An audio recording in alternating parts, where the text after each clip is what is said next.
tabarakallahu soo amee volonté. Lorsque la volonté naît en toi, c'est à partir de cet instant que ton âme te réclame une connexion. Car l'essentiel réside dans le fait que l'âme ressente que l'organisme, le corps et ses facultés lui accordent une considération véritable. Cette considération est comparable à l'obtention de la miséricorde d'Allah subhanahu wa ta'ala sur terre. Elle est un signe d'accueil, d'ouverture et d'honneur. On dit que l'âme, de par son origine, n'estime rien d'autre que ce dont elle provient. Elle garde la nostalgie de sa source. Ainsi, lorsqu'elle demande à l'organisme de la reconnecter à son passé, à son origine, ce n'est pas sans raison. C'est parce qu'elle reconnaît et estime cet organisme comme un moyen, un instrument digne de porter ce retour. Elle ne sollicite que ce qu'elle juge capable de l'accompagner vers sa vérité. C'est pourquoi Mawlaya Cheikh Ahmed Tijani Sherif enseigne que la tarbiyatul ruh ne se limite pas uniquement à la formation de l'âme. La tarbiya prend toute son importance lorsque celui qui l'entreprend se familiarise d'abord avec son milieu. Et lorsqu'il parle de milieu, il fait allusion à l'organisme lui-même, car il constitue la première étape de l'éducation spirituelle. En effet, avant de prétendre s'élever, l'âme doit s'harmoniser avec le support qu'elle habite. Après s'être familiarisée avec son milieu, l'organisme, elle exige alors qu'on la reconduise vers sa haqiqa, son essence première, son passé originel. Or, ce retour ne s'accomplit pas sans effort. Il requiert une volonté ferme, constante et sincère, car c'est par la volonté que l'organisme répond à l'appel de l'âme, et c'est par elle que le chemin vers l'essence devient possible. Un homme interrogea un jour Seydi Hajj Malik Sy en ces termes. Entre le nafs et l'âme, j'éprouve une difficulté à discerner leurs jugements respectifs. Le maître lui demanda pourquoi donc.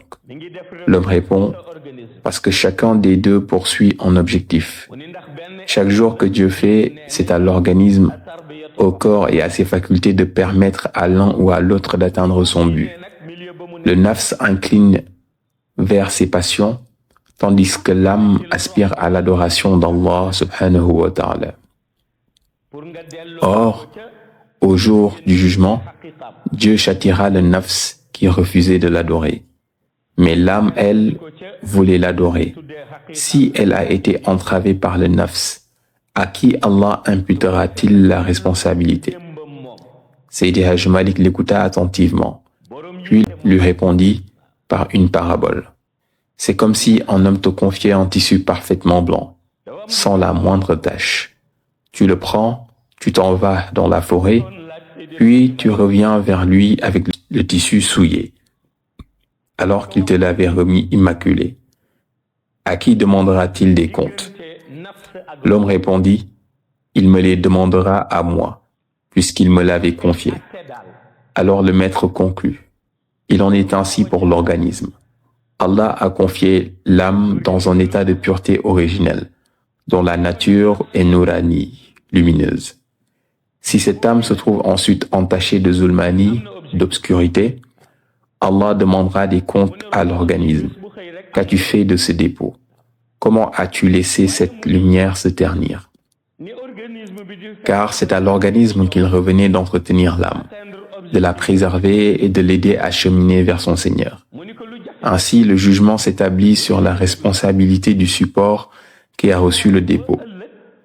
Et si l'âme te demande de la ramener vers son origine, vers son état de lumière, c'est parce que ce retour est vital pour elle.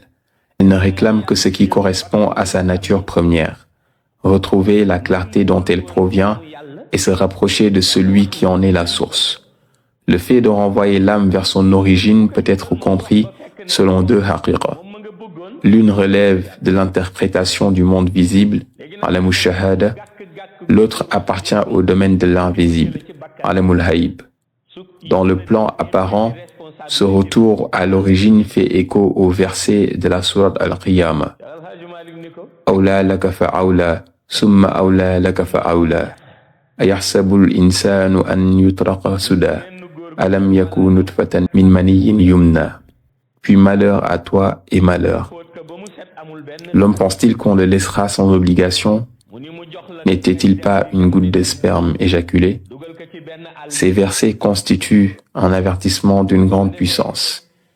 Ils interpellent l'être humain lorsqu'il s'enfle d'orgueil et s'imagine livré à lui-même, sans responsabilité ni reddition de compte. Allah subhanahu wa ta'ala lui rappelle son origine terrestre et biologique, une goutte infime, insignifiante en apparence. Puis il l'a façonnée, structurée, harmonisée et honorée. Celui qui n'était qu'une substance humble est devenu une créature dotée de conscience, de parole et de responsabilité. Sur un plan plus élevé, Allah renvoie le serviteur à son origine, à sa haqiqa, afin que celui qui s'imagine sortir de son statut de serviteur revienne à la lucidité et reconnaisse sa véritable condition. Ainsi, lorsque l'âme demande à être reconduite vers son origine, elle ne parle nullement du cadre matériel, ni de la goutte de sperme, ni du caillot de sang, ni de la chair ou des os. Car avant même que ces étapes biologiques ne se réalisent, l'âme portait déjà sa priorité et son orientation propre. Ce que nous avons énuméré appartient à l'essence de l'organisme, au domaine de la constitution corporelle. Quant à l'âme, elle est venue comme une invitée dans cet organisme. On comprend alors que lorsque l'âme réclame le retour à l'origine, elle ne fait pas référence à un retour vers la matière ou vers le processus biologique par lequel l'organisme s'est formé. Elle désigne plutôt un retour vers son essence mystique, vers la réalité subtile dont elle procède. Cette essence comporte des ramifications. C'est pourquoi l'on distingue deux ramifications liées à l'âme. L'une renvoie à la dimension spirituelle, l'autre à la dimension mystique. La ramification spirituelle concerne son orientation vers Allah, sa quête de proximité et de pureté intérieure. La ramification mystique, quant à elle, se manifeste à travers les étincelles issues du zikr.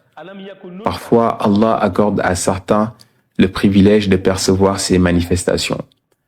Elles apparaissent comme des sphères de lumière, semblables à des boules lumineuses qui tournoient autour du serviteur, l'accompagnant dans son invocation et attestant de la vivacité de son rappel.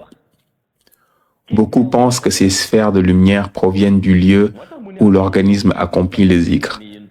Or, il n'en est rien. Elles émanent de l'âme elle-même, car lorsque tu prononces le nom, l'âme témoigne de la même manière que la salive se manifeste lorsque tu parles. Ainsi, l'âme, lorsqu'elle participe au zikr, laisse échapper des étincelles de lumière. Voilà ce qui relève de la ramification mystique, l'extériorisation lumineuse de la participation de l'âme à l'invocation. Quant à la ramification spirituelle, elle renvoie au passé de l'âme. On dit, en effet, qu'avant de pratiquer pleinement ce qu'elle doit accomplir dans l'organisme, l'âme doit d'abord éprouver une considération, une estime pour celui-ci. On demanda alors comment susciter cette considération. La réponse est évidente, par le zikr.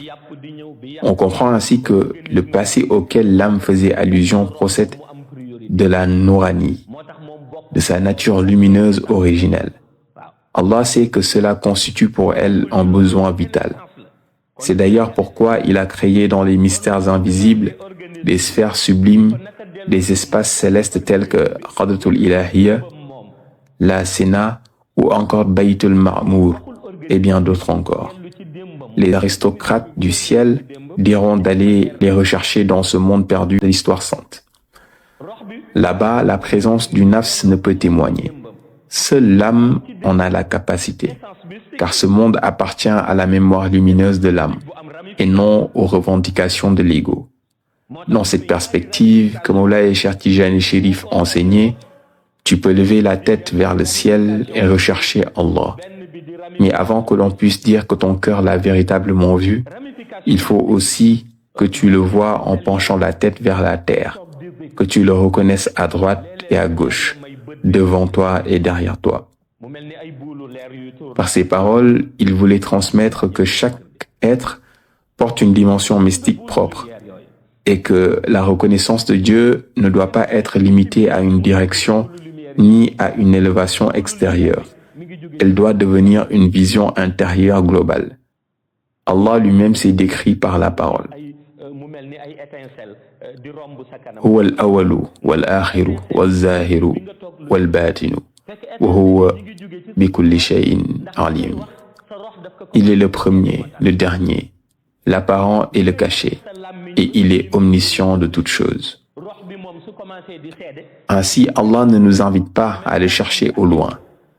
Il affirme au contraire qu'il est plus proche de nos cœurs que nous ne l'imaginons. Et il demande à chacun la volonté sincère d'aller vers lui. Quelle science parfaite et quelle pédagogie sublime. Considère celui qui est le premier et le dernier, l'apparent et le caché, l'omniscient et qui, malgré sa transcendance, qu'il est plus proche de ton cœur. Puis t'appelle encore et la volonté de venir vers moi. Alors, après t'être levé, tu dois te demander où irai-je. Tu iras là où il t'a orienté, là où il t'attend, là où il te reconnaîtra. Allah te dit, viens, je te reconnaîtrai à travers la prière. Wa aqimus salat. Accomplissez la prière. À cet instant précis, tu es physiquement à ta place, debout en prière, mais spirituellement, tu es en marche vers lui. Puis Allah dit encore, ô vous qui avez cru, le jeûne vous a été prescrit comme il a été prescrit à ceux qui vous ont précédés, afin que vous atteigniez la piété at-taqwa. Même si tu demeures chez toi en état de jeûne, sache que tu es en marche vers Allah. Car lorsque le Très-Haut dit « Wa'atu zakat » et acquitter la zakat, lorsque tu t'en acquittes, bien que ce soit ta propre richesse, ton geste devient un mouvement vers lui. Tu donnes extérieurement, mais intérieurement tu avances vers ton Seigneur. Ainsi, tout acte accompli sous la directive d'Allah, exalté soit-il, signifie que tu te lèves pour aller vers Allah. C'est une orientation du cœur avant d'être un déplacement du corps. C'est dans cette dynamique que les sages disaient « se lever pour aller vers Allah et se lever pour partir à la quête du savoir ne sont pas identiques. Si tu tends vers le savoir, tu iras là où ton cœur pourra être éclairé. Mais si tu tends vers Allah, tu t'attacheras avant tout à respecter ses prescriptions. Le savoir éclaire, l'obéissance rapproche. » De ce fait, les milieux d'épanouissement qu'Allah a créés pour l'âme sont d'une telle noblesse que si le nafs parvenait, ne serait-ce qu'une seule fois à y conduire l'âme pour les visiter, Allah ne destinerait jamais ce nafs à l'enfer. Et pourtant, ces milieux ne sont pas inaccessibles. Le plus proche pour le nafs est ce que l'on appelle Diwanul Hira, une partie de la session symbolique et exceptionnelle qui se déroule la nuit du 9e jour de Shahr Muharram, laquelle représente l'installation des pouvoirs spirituels des prophètes et des élus dans une assemblée mystique particulière. La Diwanul Hira, dont il est question ici, correspond au moment où la sainteté de l'âme est attestée. Lorsque la personne est en état de sommeil, son âme circule alors dans ce milieu subtil. Mais ce témoignage n'appartient pas à l'homme. C'est Allah lui-même qui atteste de la sainteté de l'âme. Chaque jour, lorsque le monde des anges vient rendre compte au Seigneur de l'état de son serviteur, de ce qu'il a accompli par la prière, le jeûne du Ramadan, les bonnes œuvres et les baqiyati salihat, Allah choisit un voile parmi ces manifestations lumineuses, tajliyat. Parmi ces voiles se trouve une manifestation liée au nom sacré Al-Quddus. Alors, selon sa volonté, Allah laisse cette manifestation consulter les âmes des musulmans et des pieux, salihin, et cela se produit chaque jour. Cependant, il faut comprendre ceci. Ce n'est pas parce que l'on a été fervent dans ses actes durant la journée que ce voile viendra nécessairement consulter l'âme. Tout dépend exclusivement de la volonté d'Allah, exalté soit-il. car en toute chose, l'initiative appartient à Allah et la grâce demeure en don. Ce n'est pas uniquement à cause de votre volonté durant la journée que le tajilliyat provenant de Al-Quddus, le hijab, viendra t'attester. C'est Allah subhanahu wa ta'ala qui le fait selon son appréciation. Selon sa volonté, il vient vers n'importe quelle âme pour proclamer son témoignage sur elle. Et à ce moment précis où il proclame ce témoignage, que cela soit durant la journée ou la nuit, l'âme de la personne se trouve au Diwanul Hira en train de tournoyer. Et l'on juge que c'est l'organisme, c'est-à-dire le nafs, qui l'a envoyé là-bas.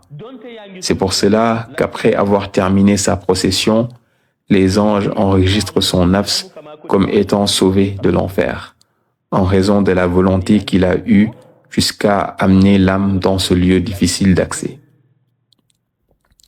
On voit également que ce hijab provenant du tajilliyat de Al-Quddus, qui témoigne lorsqu'il parcourt les âmes, prend en compte la manière dont l'organisme de la personne s'est couché, même si l'âme reste la priorité.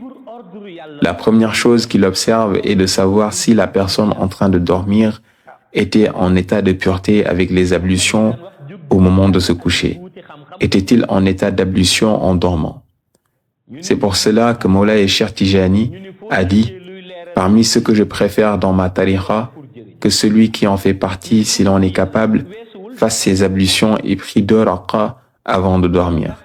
Cela fait partie des bienfaits qu'il préfère le plus dans sa tariqa. » À ce moment, ce n'est pas une vision profonde qui l'intéressait, car une personne qui se réveille d'un sommeil profond doit renouveler ses ablutions. Alors pourquoi exhorte-t-il à les renouveler avant? C'est parce qu'il voudrait que, lorsque le tajilliyat provenant de Al-Quddus vient témoigner, qu'il retrouve le fidèle en état d'ablution. Car avant d'attester, ce tajilliyat observe l'état de pureté de la personne. Également, le tajilliyat observe la posture de la personne pour qui il compte témoigner. Dort-elle sur le ventre ou est-elle allongée sur le côté? Si la personne dort sur le ventre, il s'en va pour voir une autre personne dormant sur le côté ou dans une autre position afin d'attester son âme. Et pourtant, c'est une habitude. Mais si vous consultez le manuel de la Hadratul Ilahiyya, il le divise en 2 parties. On ne dit pas que le tajilliyat, lorsqu'il voit une personne allongée sur le ventre, rebrousse chemin systématiquement et de manière définitive. Cependant, même si c'est une habitude, la personne devrait faire de son mieux pour l'éviter. Il y a en réalité une exemption. Les élus d'Allah qui, en raison de leur puissant degré spirituel, ne pourraient jamais trouver le sommeil s'ils ne se retournent pas sur le ventre. Ils constituent une exception. En effet, il existe un niveau spirituel parmi les 40 walis où, s'ils ne se couchent pas sur le ventre, leurs yeux ne se fermeront pas. C'est la puissance mystique que dégage leur poitrine qui se connecte avec les univers célestes, de sorte que tant qu'ils sont allongés sur le dos, la ligne interfère avec leur sommeil. Peu importe l'intensité de leur fatigue, s'ils se couchent sur le dos, jamais ils ne pourront dormir. Ils ont donc été exemptés. La raison pour laquelle ils n'en font pas partie est que leur âme est continuellement attestée par le tajilliyat al-Quddus. Pour une personne qui assiste à la Hadratul Ilahiyya, on ne parle plus d'une âme qui tournoie ou non au Diwanul Hira. C'est pourquoi leur âme a été exemptée. Hormis ceci, si le tajilliyat arrive et trouve que la personne est en état d'ablution, il vérifie ensuite si elle n'est pas couchée sur le ventre. Le cas échéant, cela peut entraîner un refus de témoignage en faveur de son âme. C'est pour cette raison que l'on ne préfère pas qu'un musulman dorme ensemble sur le ventre. À l'exception donc de ceux que l'on retrouve dans le manuel de la Hadratul Ilahiyya, les exemptés. Ils ont atteint une dimension mystique si élevée que les tajilliyat et fuyudat qui descendent pour irriguer leur cœur et ceux qui en sortent les empêcheraient de dormir si leur poitrine faisait face au ciel. On leur accorda ainsi cette dispense. À l'inverse, Pour tous les autres, on conseille de ne pas dormir sur le ventre, car cela fait partie des critères qu'observe le tajliyat pour pouvoir attester l'âme. Maintenant, si le tajliyat observe que l'être humain est couché en état d'ablution et dans la bonne posture, il vérifie ensuite si le lieu où il repose est pur. C'est là qu'il s'activera avec entrain pour certifier l'âme. Ainsi, tout ce qu'Allah subhanahu wa ta'ala prépare en matière d'organisation mystique est inimaginable. Concernant ceux dont les âmes tournoient au Diwanul Hira, chaque nuit ou lorsqu'ils se reposent, on nous demande comment ils peuvent le déceler. En réalité, ce sont des gens qui, peu importe l'intensité de leur fatigue, ne pourraient jamais fermer l'œil s'ils voulaient dormir en état d'impureté rituelle. C'est parce que leur âme, avec toute la lumière qu'elle recueille du ciel, a fini par imprégner leur organisme. Ainsi, leur organisme, malgré son apparence, demeure un mystère. Mais ce n'est pas le cas pour le monde céleste, car tous les anges apprécient cette âme à chaque fois que le corps est couché, alors qu'elle se trouve au Diwanul Hira. Remarquez donc bien, Allah a instauré chez certains de ses élus ce miracle qui fait qu'ils ne peuvent jamais dormir sans être en état de pureté. Même si c'est la nuit, ils se lèvent pour accomplir leur grande ou petite ablution avant de se recoucher. Ils ne peuvent point dormir autrement. Ce n'est pas de leur plein gré, mais c'est leur dimension mystique qui est à ce niveau. C'est à travers ce cadre que l'âme gagne de la confiance envers la personne, car elle sent que cette dernière détient cette volonté ou ce don de puissance divine capable de la renvoyer dans son passé, car l'âme considère ses milieux comme son passé. Savez-vous pourquoi? C'est parce que l'âme a toujours été dans un état de tournoiement. Depuis qu'Allah subhanahu wa ta'ala l'a façonnée dans le Nourani, en tant que goutte de lumière, elle se meut d'une place à une autre. Et une autre goutte de lumière se substitue à elle pour occuper sa place d'origine. Elle est habituée à ce déplacement. Quand elles ont été amenées au Alamul Arwa, lorsqu'Allah demandait « Ne suis-je pas votre Seigneur ?» et qu'elles répondirent « Bien sûr », toutes les âmes s'étaient tenues debout sans bouger, mais elles tournoyaient comme dans un tourbillon, à l'image d'un objet en mouvement circulaire dans un vent tourbillonnant. Seule l'âme du prophète Mohammed, paix et salut sur lui, était fixe au milieu centralisant toutes les connexions. Lorsqu'elle a proclamé Ballah, bien sûr, tout le monde a fait de même via sa résonance spirituelle. À ce moment, à Alamul Arwa, Allah subhanahu wa ta'ala voulait montrer la grandeur mystique de l'âme de Mohammed, paix et salut sur lui. C'est comme pour dire, si vous ne pouvez pas supporter vous-même au point que le tourbillon vous emporte, l'âme de Mohammed, elle, est capable de se supporter elle-même, de supporter ce tourbillon et de vous supporter tous. C'est pourquoi, au jugement dernier, les propos que le prophète Ibrahim alayhi salam adresse au prophète Mohammed, paix et salut sur lui, sont d'une importance capitale. C'est au moment où les gens seront terrifiés, chacun cherchant un sauveur et les prophètes acculés par leur peuple, que le prophète Ibrahim alayhi salam sortira de la foule pour dire au prophète, paix et salut sur lui, « Tu es capable de courir tout ton peuple, mais aussi tous les peuples des autres prophètes jusqu'au mien. Tu es capable de les emporter. » Il lui fait savoir qu'il n'y a personne qu'il ne puisse secourir. Ce qui reste maintenant, c'est que tu puisses discuter avec ton Seigneur afin qu'il nous pardonne et pardonne à nos peuples. Ainsi tout le monde ira au paradis. C'est à ce moment que le prophète, paix et salut sur lui, prendra sa décision, marchant pas à pas jusqu'au pied du trône. Au piédestal, Kursi, quiconque accède à ce niveau, s'il revendique avoir maîtrisé l'Ayatul Kursi, verset du trône, peut alors être cru. Allahu la ilaha illa huwa al-hayyul qayyum, la ta'khuzuhu sinatun wa la nawm. له ما في السماوات وما في الأرض من ذا الذي يشفع عنده إلا بإذنه يعلم ما بين أيديهم وما خلفهم ولا يحيطون بشيء من علمه إلا بما شاء وسع كرسيه السماوات والأرض ولا يهده حفظهما وهو العلي العظيم. C'est devant cet endroit que le prophète, paix et salut sur lui, est venu. en observant la pureté du sable qu'Allah subhanahu wa ta'ala y a étalé. Alors qu'il tendait ses deux mains bénies pour se prosterner, son Seigneur l'interpella. « Ya Habibi » il lui demanda « Qu'est-ce que tu t'apprêtes à faire ?» Il répondit « Sujud ». Le Seigneur demanda « Pour quelle raison ?» Il répondit « Pour implorer ». Il lui dit alors « Tu n'en as pas besoin. J'ai illuminé ton visage jusqu'à ce que son éclat soit plus brillant que le soleil. Redresse-toi pour que tout le monde soit témoin de ta lumière. J'exécuterai toutes tes demandes. » Il pria alors Allah de sauver son peuple. Le Seigneur ordonna qu'on les fasse entrer au paradis, rang après rang, jusqu'à ce que tu sois comblé. Le prophète paix et salut sur lui fit savoir « Je ne dirai jamais que c'est assez avant qu'ils ne soient tous entrés au paradis. » Observez cela. Au moment où Allah subhanahu wa ta'ala a tout organisé, ceux qui entreront en premier sont ceux dont les âmes ont bénéficié du témoignage du Tajalliyat de Al-Quddus. Ce sont eux les devanciers. C'est pourquoi nos anciens élus remarquaient « Tu attends que le prophète proclame Ummati pour l'intercession, mais fais en sorte de faire d'abord partie de son peuple. » Car ceux qui sont sous la couverture immédiate du prophète paix et salut sur lui sont ceux qui ont reçu le témoignage du Tajalliyat de Al-Quddus.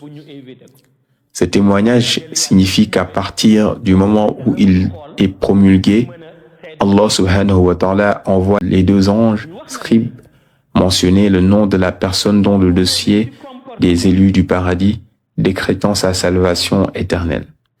C'est là l'ultime avantage. On remarque ainsi que toute la ramification mystique et spirituelle pour que l'âme puisse considérer l'organisme ne peut passer que par une seule synthèse, celle d'un zikr exaucé par Allah. Ceci nous amène à notre prochaine leçon par la bénédiction du prophète paix et salut sur lui. Assalamu alaikum wa rahmatullahi ta'ala wa barakatuh. Assalamu alaikum wa rahmatullahi ta'ala wa barakatuh.